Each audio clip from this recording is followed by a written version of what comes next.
O Visual Studio percorreu um longo caminho desde o primeiro lançamento em 97.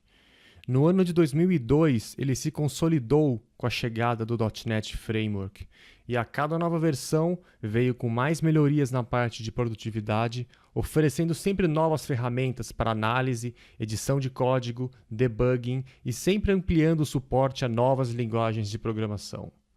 O Visual Studio 2017 é a primeira versão que abraçou esse novo posicionamento aberto da Microsoft.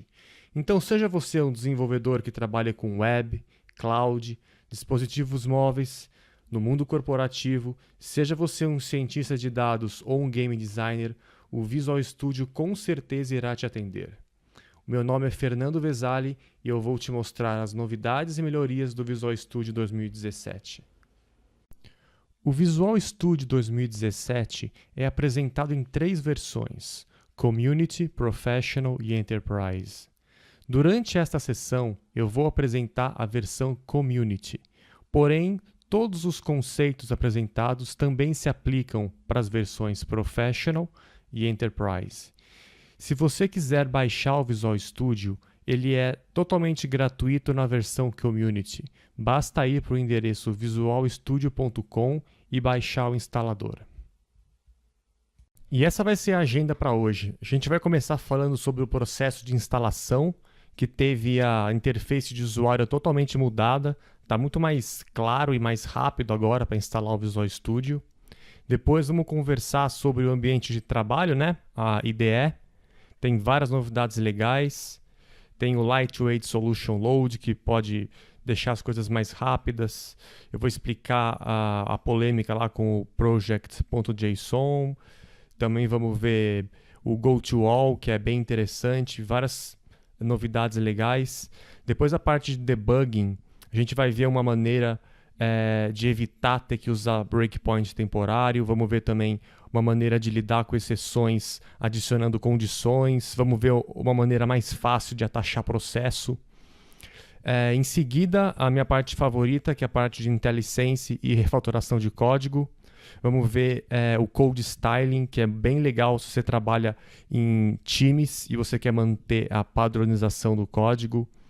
Vamos ver também a parte de IntelliSense funcionando melhor para JavaScript e também o autocomplete para C# funcionando de uma maneira nova. E para finalizar, vamos conversar sobre publicação de projetos e projetos em si. Vamos conversar bastante sobre XAML, vamos conversar sobre publicação em Linux usando Docker, tanto no meu PC quanto no Azure usando Linux. E também vamos falar sobre uma maneira mais simplificada de lidar com geração de assets para aplicações de UWP. Então tem bastante coisa, vamos começar aqui a olhar a instalação agora. Estamos aqui no instalador do Visual Studio 2017 e a gente já consegue notar que a interface de usuário foi totalmente mudada. Nas versões anteriores do Visual Studio, como 2012 e 2015, a experiência de uso era bem diferente. O processo de instalação era bastante longo e muitas vezes ficava difícil entender com clareza quais componentes deveriam ser instalados e selecionados durante esse processo. O time que cuida do Visual Studio remodelou o processo de instalação de forma que agora o desenvolvedor consegue entender que componentes têm que ser instalados dependendo do tipo de desenvolvimento que ele vai fazer. Esses componentes estão agora agrupados em workloads. Você pode ver aqui que a gente tem 3 workloads aqui no topo. Cada um desses retângulos corresponde a um workload. Eu, como tenho trabalhado com aplicações universais Windows, eu vou marcar esse workload aqui. E toda vez que a gente marca um workload, o Visual Studio vai sugerir já uma série de componentes para serem instalados. Aqui na lateral direita, no resumo, eu consigo ver que eu tenho já 4 workloads que foram selecionados. E à medida que eu for marcando mais workloads, eu vou vendo mais workloads aparecendo nessa lateral. E se eu expandir aqui, eu consigo ver todos os componentes que estão dentro do workload. Tá? O que é importante a gente ficar atento é que a gente pode também vir aqui para Individual Components e a gente pode ter um controle maior.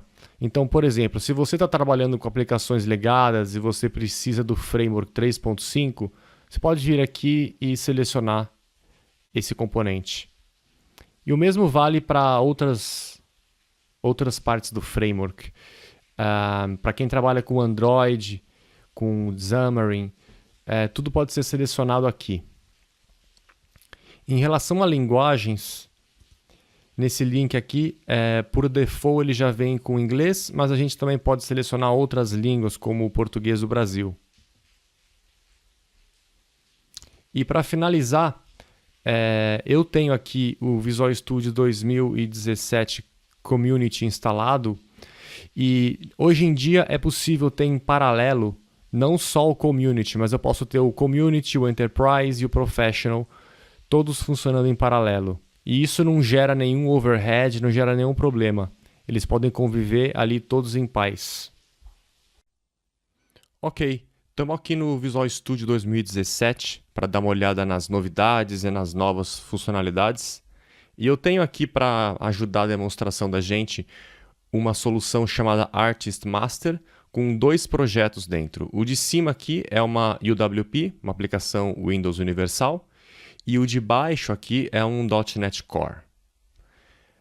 E a primeira funcionalidade que eu queria mostrar é essa ideia agora de vir aqui no Edit, Go to All. Ou a gente pode simplesmente usar o atalho e apertar Ctrl T, que ele vai abrir do mesmo jeito.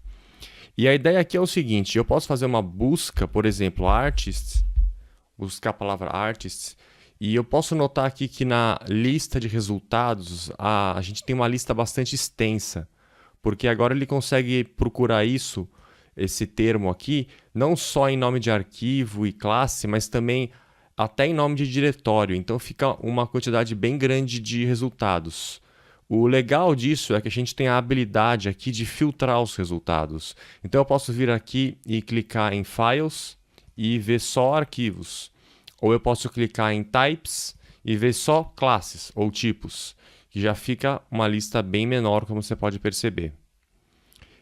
Esse tipo aqui de funcionalidade pode não fazer sentido agora que a gente está olhando para uma aplicação pequenininha para demonstração, mas no cenário de empresas grandes, no cenário corporativo, não é incomum você encontrar soluções com 10, 50 ou até mais que 100 projetos dentro. Então, esse tipo aqui de busca e esse tipo de filtro de resultados vem a ajudar bastante. Uma outra novidade bem interessante que tem aqui é essa ideia de linhas pontilhadas entre as chaves. Então, quando a gente abre um código como esse aqui, por exemplo, a gente consegue ver aqui as chaves, né, abrindo e fechando, e dependendo da qualidade do código, às vezes fica difícil de você visualizar essa seção aqui, difícil de ver aonde está começando e terminando. E agora a gente tem essas linhas pontilhadas cinza aqui. Isso já era possível antes, porém só através de extensões e add-ins. Agora, por padrão, na instalação, ele já vem aqui. Mas se você não gosta disso, é possível também não utilizar essas linhas pontilhadas. Eu quero mostrar agora um recurso que já existia, mas que foi melhorado, que é o Find All References. Então, por exemplo, se eu pegar aqui essa variável, dar um right click e for para o Find All References, eu consigo ver uma lista de todos os locais onde ela foi utilizada. A gente consegue, se passar o mouse aqui, ver um preview do código. E também a gente consegue agrupar isso de forma diferente. Inclusive, se a gente quiser mostrar o caminho disso, eu posso escolher essa opção aqui e eu vejo exatamente em que arquivo físico está aquela ocorrência ou aquelas ocorrências no caso de um projeto grande. Outra coisa legal aqui é a habilidade de manter, de salvar os resultados. Isso vai salvar bastante tempo seu, porque muitas vezes a gente sempre volta a procurar as mesmas coisas de novo e de novo. Então, clicando nesse botão aqui, a gente consegue salvar os resultados. Uma coisa bem legal aqui para o Find All References. Mais um recurso que foi incorporado ao Visual Studio 2017 é o Rooming Extension Manager. Com esse recurso aqui, a gente consegue gerenciar diferentes extensões baseadas no nosso login. Como você pode ver aqui, eu estou logado no Visual Studio e eu tenho uma lista com diferentes extensões aqui. A vantagem de usar esse recurso é que essa lista aqui está salva na nuvem. Então, se eu me logar em outro computador com as minhas credenciais lá, eu vou ver essa mesma lista. E o legal é que eu posso estar logado em diferentes serviços. Eu, por exemplo, às vezes estou logado no GitHub, no TFS, no Windows Azure, às vezes uma conta corporativa com Office 365 ou SharePoint Online. Tudo isso está disponível aqui. Então vamos dar uma olhada aqui no GitHub, por exemplo. Aqui, nesse momento, eu estou conectado e eu posso parar de me conectar ao GitHub se eu, por exemplo, mudar de ambiente. Se eu for trabalhar em um escritório onde eu use o TFS, eu posso parar aqui o GitHub e só habilitar o TFS. E isso também facilita que eu não tenho mais que ficar colocando as minhas credenciais o tempo todo. Então facilitou bastante. É um recurso novo, porém no 2015 já era possível através da instalação de uma extensão. Agora, com o 2017, foi totalmente incorporado ao produto e ele já vem como a instalação padrão. Uma outra novidade do Visual Studio 2017 veio para ajudar a gente a trabalhar com soluções muito grandes. Tipicamente, no ambiente corporativo, é comum a gente ver, às vezes, soluções que contêm às vezes até mais do que 100 projetos dentro. E muitas das vezes a gente precisa trabalhar com 1 ou 2 projetos daquele. E atualmente a gente tem que esperar tudo aquilo carregar para poder começar a trabalhar. O Visual Studio 2017 introduziu o conceito de Lightweight Solution Loads, que essencialmente é essa opção aqui, esse checkbox, e quando a gente marca essa opção, o Visual Studio vai priorizar aqueles projetos que a gente mais usa e vai fazer com que a gente consiga começar a trabalhar mais rapidamente. Então a gente vai conseguir ganhar bastante tempo com isso. Agora vamos dar uma olhada no Connected Services. A gente pode utilizar isso tanto para o meu projeto UWP quanto para o .NET Core. A ideia do Connected Services é que a gente possa acrescentar serviços externos de uma maneira simplificada. Então a gente adiciona esses serviços de uma maneira como se fosse um wizard. Então vamos ver como isso funciona. Aqui para a minha UWP eu tenho disponível Rock App, Mobile Backend com Azure, Storage com Azure e Office 365. Então se a gente clica aqui e a gente informa um domínio, e a gente completa o wizard, ele vai dar para a gente o quê? Uma estrutura com diretórios, arquivos, um arquivo README. Então a gente já tem um ponto de partida para poder consumir essa API. E o mesmo vale para os outros serviços. Aqui com o Azure Storage é a mesma coisa. Eu tenho a minha credencial, estou conectado com Azure, tenho a minha inscrição, então eu posso criar facilmente uma storage a partir daqui. Uma coisa importante a ser destacada é que o Connected Services varia de projeto para projeto. Então aqui eu estou numa aplicação UWP e eu tenho esses 4 aqui disponíveis. Tá? Já na minha aplicação .NET Core, se eu for olhar os serviços, no momento tenho só um. Tá? Mas em um futuro breve, com certeza essa lista aqui vai ampliar. O que é legal daqui é que a gente pode clicar em Find More Services e encontrar novos serviços que o pessoal está colocando no Marketplace. E isso é uma boa oportunidade para desenvolvedores criarem serviços e colocarem à disposição para outros projetos. Vamos falar agora de gerenciamento de dependências. Em aplicações web, a gente gerencia dependências de várias maneiras. A gente usa NuGet, às vezes, NPM, Bower, tudo isso continua válido, tudo isso continua em uso. Eu só queria mostrar exatamente aonde que está isso agora no Visual Studio 2017. Então aqui na minha aplicação .NET Core eu tenho esse nó aqui, Dependencies, e se eu apertar com o botão direito aqui, eu posso administrar as minhas dependências no Get, da mesma forma que a gente fazia antes. E se eu expandir aqui esse nó, eu consigo também, de forma gráfica, administrar as minhas dependências Bower. Então, agora a gente tem um local unificado, centralizado para gerenciar dependências.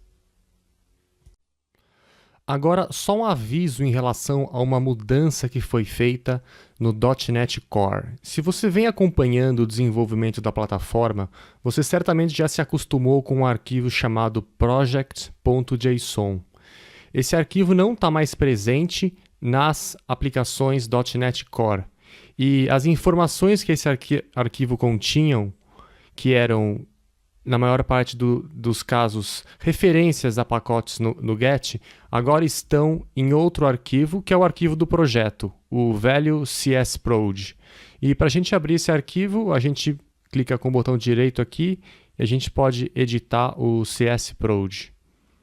Então aqui a gente consegue ver essas informações no padrão XML. É só um aviso caso você esteja portando um projeto que foi feito em uma versão inicial do .NET Core para o Visual Studio 2017. Antes da gente ir para a parte de debugging, eu quero mostrar uma feature chamada In-Product Acquisition, que é basicamente ter a possibilidade de instalar um novo componente ou um novo workload no Visual Studio sem ter que fechar a IDE. Então, vamos supor que você está trabalhando com uma aplicação que usa Windows Phone ou usa Android e você esqueceu de instalar um emulador. A gente pode simplesmente vir aqui na Quick Launch, vamos digitar Emulator e a gente pode perceber que debaixo de Install a gente tem aqui a possibilidade de iniciar uma instalação. E o mesmo vale para outros componentes, tá? Não só para emuladores. Então, essa é uma maneira bem prática da gente prosseguir com o trabalho sem ter que fechar o Visual Studio e abrir de novo o instalador. Agora, falando mais de debugging, eu vou demonstrar aqui o Run to Click. Para isso eu vou executar a aplicação em Debug. A aplicação parou aqui no breakpoint que eu coloquei. E a minha intenção é executar essa linha de código aqui. Eu quero que o meu debugging chegue até aqui. Então, como é que eu poderia fazer isso? Uma maneira seria colocar um breakpoint temporário aqui, apertar F5, ele vai parar aqui, e daí eu continuo apertando F10. Outra maneira seria ir apertando F10 o caminho todo até aqui embaixo. Uma terceira maneira seria apertar o botão direito nessa linha aqui e ir no Run to Cursor. Só que agora tem uma maneira mais fácil. Eu posso simplesmente passar o mouse aqui. Você pode perceber que apareceu um íconezinho verde. E se eu clicar aqui, ele já vem direto para essa linha. Pode parecer uma coisa pequena, mas isso economiza tempo. E se você gasta bastante tempo debugando, esse tipo de recurso vai salvar um bom tempo no seu dia. É um ótimo recurso que veio aí com 2017. Em relação ao tratamento de exceção, agora com o 2017 é possível acrescentar condições. E essas condições funcionam da seguinte forma.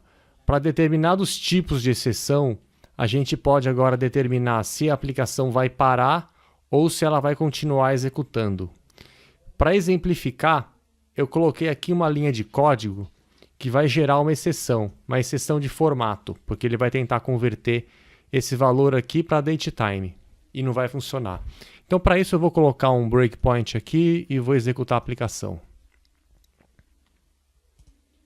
Tá, agora, quando eu apertar F10, eu vim para a linha da exceção e se eu apertar F10 de novo, a exceção não tratada vai quebrar. Ok.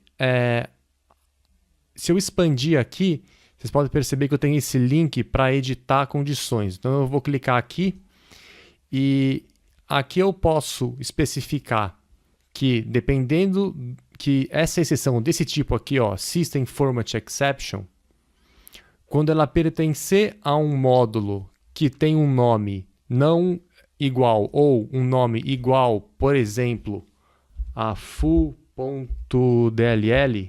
só para exemplificar aqui, ela vai quebrar, tá? E para onde vai isso? Essa regra que eu criei, ela fica salva aqui. Então, essa regra que eu criei foi para System Format Exception, e ela vai ficar aqui dentro, ó. Vamos só descer aqui. Ó, minha regra ficou criada aqui. E eu posso depois remover a regra, ou posso editar a regra de novo e acrescentar mais condições, tá? Eu vou até remover aqui porque é só um exemplo. Mas a ideia é essa: acrescentar condições dependendo do tipo da exceção e do módulo a qual ela pertence. Outra melhoria na área de debugging é para atachar processo.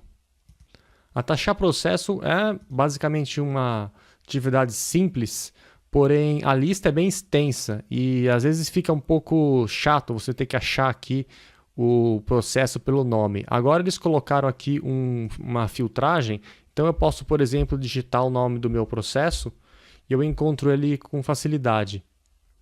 E o mais legal é que quando eu voltar de novo nessa tela, essa busca fica salva aqui. Então eu vou fechar aqui, ó. Da próxima vez que eu entro, a lista está reduzida porque a minha busca está salva. Então é uma melhoria bem interessante, com certeza vai colaborar para aumentar a nossa produtividade. Vamos falar agora um pouco das melhorias na parte de IntelliSense. Você já deve ter percebido que quando a gente começa a digitar agora no Visual Studio, a gente tem a possibilidade de chamar alguns tipos de uma maneira um pouco mais esperta. Então, por exemplo, da maneira antiga aqui, eu poderia digitar, por exemplo, date, T, ele já vem o datetime. A diferença agora é que, observa que as maiúsculas que estão em negrito, se eu digitar apenas DT, ele vai trazer para mim datetime, data template, etc. Então, ele também consegue reconhecer pelas iniciais que estão em maiúsculo, tá? Isso é bem legal e simplifica o nosso trabalho aqui. Mas o que mais me chamou a atenção, eu vou abrir aqui uma outra classe, UserInfo, uma classe de modelo. O que mais me chamou a atenção aqui é a possibilidade de fazer inicialização automática de classes. Então vamos ver aqui, vamos olhar as definições. Eu tenho essa mesma classe sendo instanciada em outro local. E aqui eu estou iniciando a classe da maneira antiga, vamos dizer assim. E se eu deixar o mouse aqui em cima, o Visual Studio sugere para mim que eu posso inicializar de uma maneira simplificada. Aqui está a maneira atual e essa a sugestão que ele faz. E o interessante aqui é que eu posso fazer essa correção só no documento que eu estou vendo, posso fazer no projeto inteiro, ou então em todos os projetos que pertencem à solução. Então isso é bem legal. Eu vou aplicar por enquanto só aqui no documento mesmo. Ele vai me mostrar um preview de como é que vai ficar. Eu vou aceitar e a mudança foi feita. Eu poderia também incluir aqui na minha mudança birth date e age, mas eu deixei separado que eu vou fazer em seguida mais uma outra demonstração. Em desenvolvimento de software em geral, a gente sabe que tem mais de uma maneira de fazer uma mesma coisa, né? Tem, na verdade, muitas maneiras. E quando a gente trabalha num projeto com um time de pessoas, se cada pessoa fizer de um jeito, o projeto vai ficar despadronizado, né? E como é que a gente faz para resolver isso geralmente? A gente faz code reviews, a gente faz reuniões e a gente acaba definindo um padrão. E o Visual Studio 2017 agora tem uma ferramenta aqui que ajuda a gente a aderir a um padrão. O nome disso é Code Style. Eu vou digitar aqui no Quick Launch Code ST. E só para exemplificar, eu vou pegar aqui o var, por exemplo. O var ele pode ser obrigatório em alguns casos ou pode ser proibido em outros casos. Então a gente pode criar aqui basicamente regras, tá? Então, por exemplo, para tipos built-in types, para tipos do .NET, por exemplo, integer, a gente pode dizer que a preferência é por um tipo explícito, por exemplo, usar o int mesmo, ou eu posso dizer aqui, não, eu quero que use var para isso. E o legal é que eu posso colocar uma severidade. Então, posso colocar nenhuma, posso colocar isso como uma sugestão, posso colocar como um warning, então quando a gente compilar vai aparecer um warning, ou posso colocar como um erro. Se eu colocar como um erro, a aplicação nem vai compilar se eu estiver desrespeitando essa regra, tá? Isso é bem interessante e funciona também para outras regras aqui, para outras partes do framework. Então vamos voltar aqui para o código. Aqui é um exemplo disso. Ó. Eu tenho aqui, estou usando var, e esse var aqui tá sendo carregado, está chamando um método estático aqui. E eu, na verdade, eu não sei exatamente o que está chegando, porque não é uma coisa óbvia. E o Visual Studio, nesse momento, ele está fazendo apenas uma sugestão. Então, se eu vier aqui, ele está dizendo, use o tipo explícito ao invés de var. E então é isso. Agora a gente tem essa possibilidade de code styles, onde a gente pode criar regras e a gente pode ter o time inteiro utilizando essas mesmas regras. Isso vai manter o projeto consistente e vai colocar uma padronização ao longo do processo de maneira bem mais clara e fácil. Ainda falando sobre padronização de código, esse tipo de abordagem aqui para usar o if, onde a gente tem o if, else if e o else sem nenhuma chave, o Visual Studio aqui sugere que eu adicione as chaves. Então eu posso fazer isso para o bloco inteiro aqui. Facilita bastante quando a gente está refatorando o código, principalmente quando é código de outras pessoas. Outra coisa legal que o Visual Studio está me mostrando é aqui na Error List, ele está me dizendo que eu tenho uma variável que poderia ser declarada na própria linha. E é esse caso aqui. Aqui eu tenho um try parse e sempre me incomodou ter que ter uma variável de saída declarada aqui em cima. Com o C Sharp 7 e o Visual Studio 2017, agora a gente consegue deixar tudo isso na mesma linha e fica o código de uma maneira bem mais elegante, tá? Eu posso também vir aqui com o clique direito e olhar as sugestões. Eu vejo o antes e o depois. E, de novo, eu posso aplicar isso para o documento, para o projeto ou para a solução inteira. Aqui eu vejo um preview e está feito. Fica bem mais elegante assim. Uma outra melhoria que ficou bem legal, lembrando que eu estou aqui usando o Visual Studio 2017 sem nenhum add-in, sem nenhuma extensão, é na parte de JavaScript. Então eu vou abrir aqui um arquivo JavaScript vazio e comparando com 2015, o número de opções que aparecem aqui quando eu começo a digitar é bem maior. Então o IntelliSense aqui para JavaScript está bem mais robusto. Eu quero mostrar agora algumas melhorias na parte de edição de código para XAML, tá? Então eu tenho aqui a minha main page e eu também tenho um user control que eu criei, bem simples, onde basicamente eu tenho um botão e uma área para texto onde eu vou apresentar o nome de um artista. E eu vou agora acrescentar esse user control na minha main page. Então, para fazer isso, eu vou basicamente aqui só começar a digitar o nome do meu user control, que é Artist Viewer.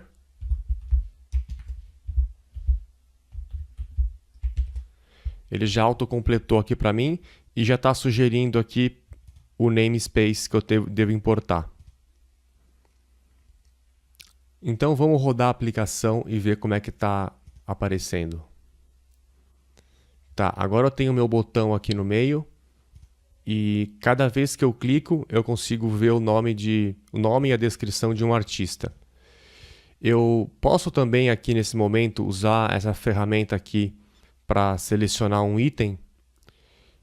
Isso daqui não é parte da minha aplicação, tá? Isso aqui é uma assistência fornecida pelo Visual Studio.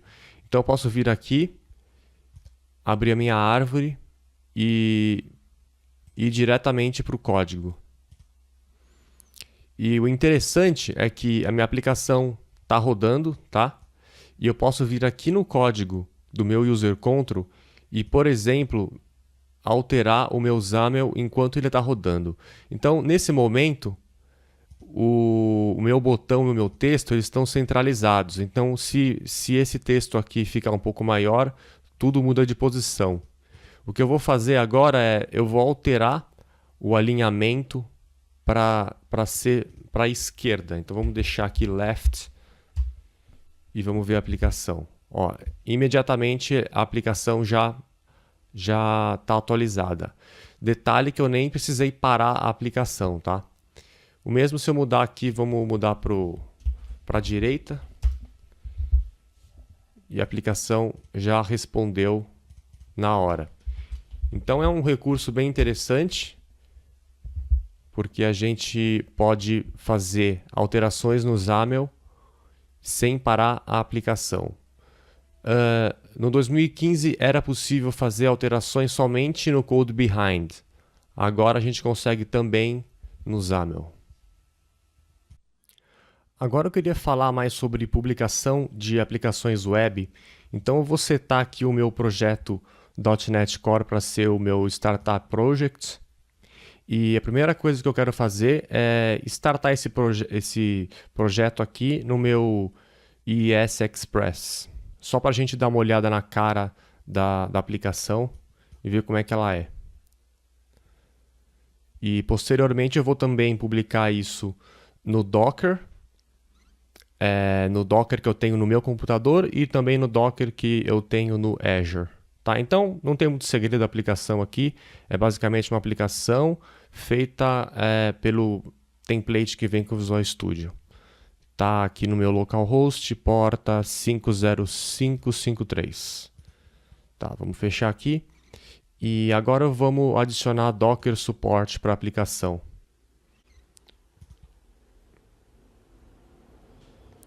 Só expandir aqui para caber na nossa tela. Então a gente clica em Add, Docker Support. E vocês vão perceber que agora tem um terceiro projeto dentro da solução. Esse projeto aqui. E eu tenho a opção de rodar no Docker. Então eu vou apertar aqui e vamos esperar isso aqui ser publicado no Docker. Caso você esteja se perguntando aonde que está o meu container, eu tenho Hyper-V na minha máquina e quando eu instalei o Docker para o Windows, ele criou automaticamente essa máquina virtual, tá? Isso foi muito simples. Eu basicamente instalei o Docker para o Windows e ele criou no meu computador a máquina virtual, não tive que configurar nada. Vamos só esperar aqui ele terminar de publicar a aplicação e vamos ver como é que ela se comporta. Olha, já está abrindo aqui, a porta é diferente. 32769. Legal, tá rodando em Linux. Vamos fechar aqui. E o que eu quero fazer agora é publicar isso no Windows Azure, mas rodando no Linux, não no Windows. Então vamos... Deixa eu só expandir aqui para caber na nossa tela. Vou colocar um pouco para baixo, só para caber aqui na tela. Então eu vou clicar em Publish. E agora eu tenho algumas opções aqui. E eu vou pegar essa primeira aqui, tá? Que é o Azure App Services Linux. Eu já estou logado no Azure, porque eu tenho uma inscrição lá. Eu vou só clicar aqui no Create. E isso vai demorar um pouco.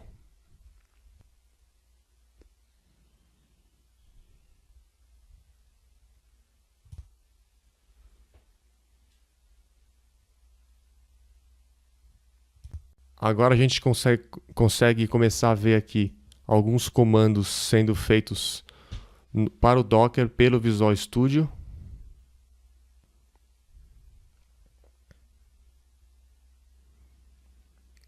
E pronto, a aplicação está lá, publicada no Azure, dentro de um container Docker.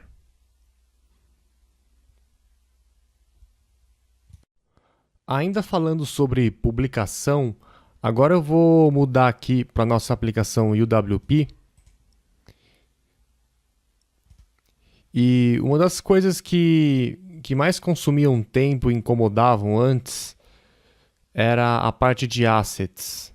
Porque por ser uma aplicação universal, a gente tem que gerar ícones para todas as resoluções. E isso pode ser, no final das contas, uma quantidade bem grande de arquivos, né? E o Visual Studio 2017 vem com uma parte aqui de gerador de assets, gerador de ícones. Então, assim, por padrão ele vem com esses ícones aqui, que é só um X, né?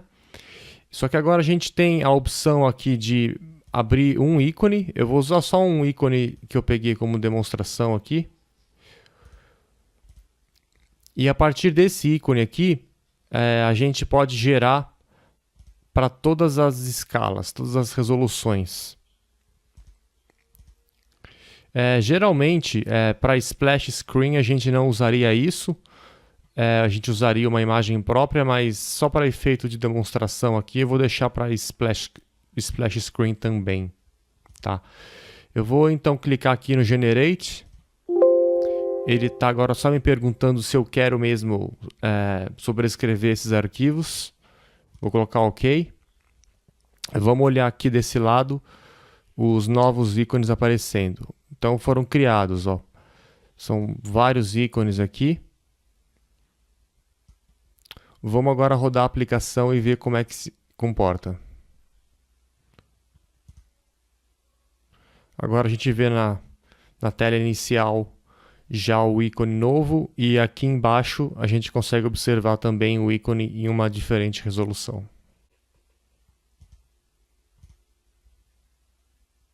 Muito bem, chegamos ao final de mais uma sessão.